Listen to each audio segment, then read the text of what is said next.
Tiga. Kembali lagi di channel kami Zona Asima, channel yang membahas tentang situasi hukum terkini di Indonesia. Nah, kali ini kita digegerkan dengan isu publik di mana ada oknum jaksa dan oknum pengacara yang diduga atau dikabarkan bermesraan di hotel pada tahun baru. Nah, di sini kita sudah kedatangan Bung Indra dari LBH ya, Bung ya. Oke, malam. Boleh merokok ya? Boleh. Nah, ini menarik Bung, di mana biasanya oknum jaksa dan oknum pengacara ini berhadapan-hadapan di muka pengadilan, di muka persidangan. Tapi kali ini mereka di satu tempat, di satu kamar. Ada apa ini? Nah, kita sekarang membahas tentang pengacara, ya kan? Sebenarnya ada nggak sih kode etik pengacara yang atau himpunan pengacara gitu kan, yang membahas tentang perilaku pengacara di kehidupannya sehari-hari? Yang pertama gini, ya beberapa hari kemarin saya juga membaca juga ya kan yang berita yang cukup viral yang pada pokoknya bahwa ada oknum dan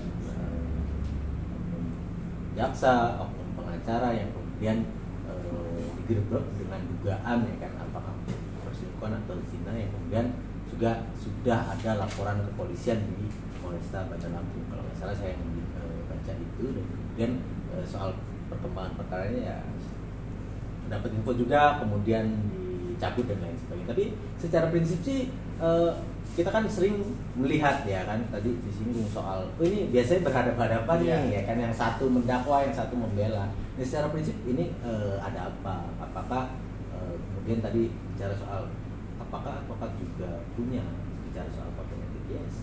Advokat punya kode etik, bahkan dalam konteks jaksa juga dalam pelaksanaannya kerja-kerjanya dia juga punya pedoman etika kalau nggak salah ada perja jaksa agung kalau nggak salah nomor 2013 bagaimana kemudian secara prinsip itu yang menjadi pegangan seorang jaksa melakukan kerja-kerja profesionalnya baik di dalam melakukan kerja penuntutan dan lain sebagainya termasuk di hubungan dia dengan masyarakat. Artinya bicara soal persoalan ini yang hari ini ramai di publik Lampung ya saya rasa adalah bicara soal etika profesi ini jaksa ada pengacara.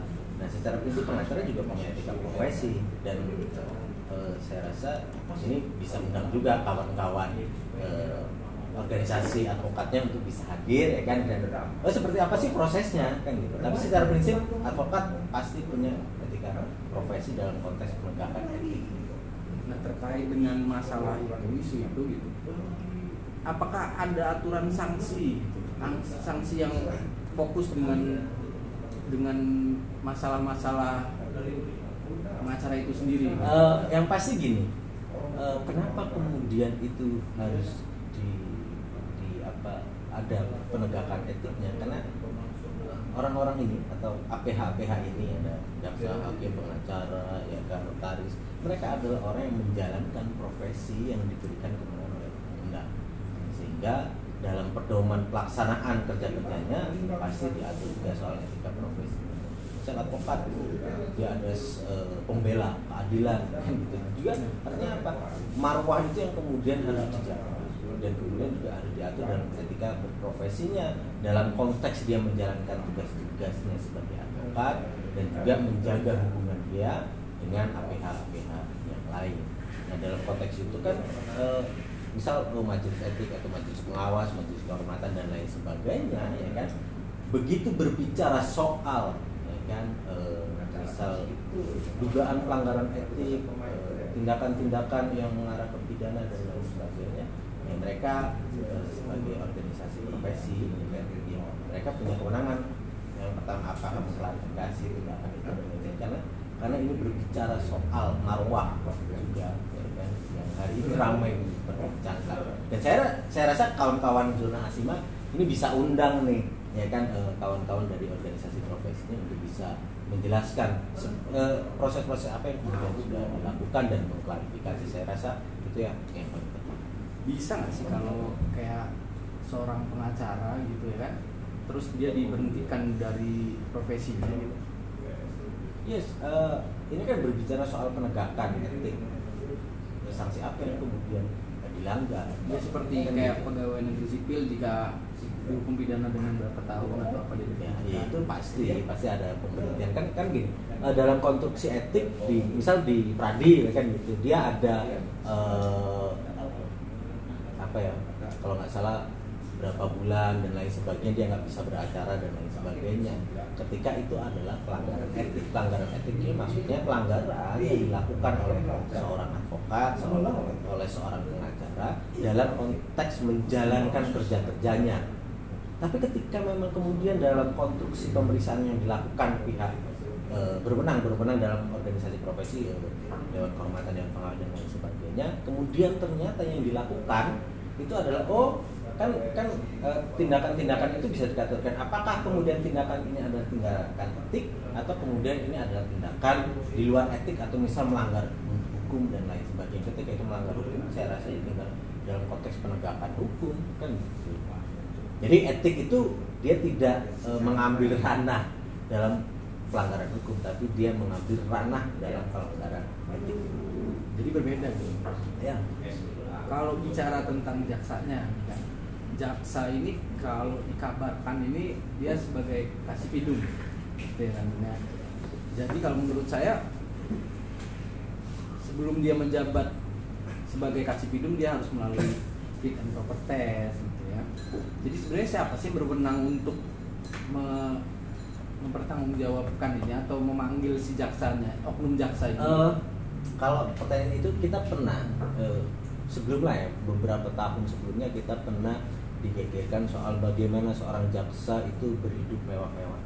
Ya dia punya mobil, pakaian bermerek dan lain sebagainya, ya kan. Kita sering dipertontonkan itu sehingga waktu itu kalau nggak salah ada himbauan atau perda dari Jaksa Agung soal bagaimana kemudian seorang jaksa itu memiliki perilaku sederhana, tidak mempertontonkan kemewahan dan lain sebagainya. Artinya tersirat dari situ bahwa dalam konstruksi profesi sebagai jaksa dia juga kemudian menjaga hubungan antara dia dengan hubungan masyarakat dan berbicara soal itu, apalagi misal ada perja kalau nggak salah perja 2013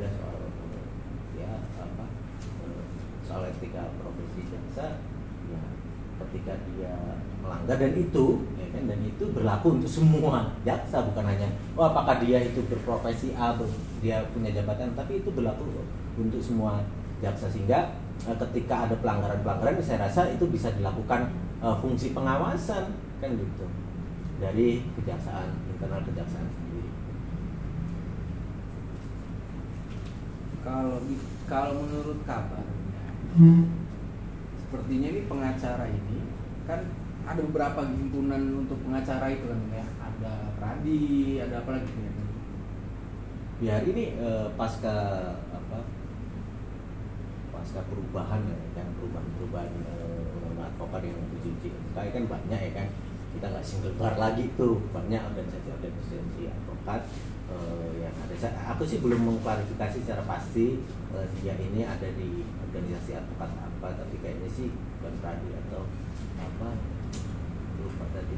Nah kalau terkait dia kan di luar dari organisasi Pradi, tapi apa sih yang ideal Pradi lakukan karena dia menyangkut profesi pengacara gitu kan, setidaknya orang juga lebih kenal dengan Pradi gitu. Apa yang bisa Pradi lakukan? Saya rasa dalam konteks etik ya kan, organisasi profesinya bisa memanggil dan mengklarifikasi ya kan, terhadap tindakan-tindakannya, karena ini berbicara soal dia mengembang sebagai seorang advokat, didasarkan pada advokat, kemudian berbicara soal marwah ya kan, ini bisa didorong sih seperti apa organisasi advokat kemudian sudah mengklarifikasi sejauh mana, karena info terakhir ya kan soal berita yang viral itu sudah ada perdamaian ya, antara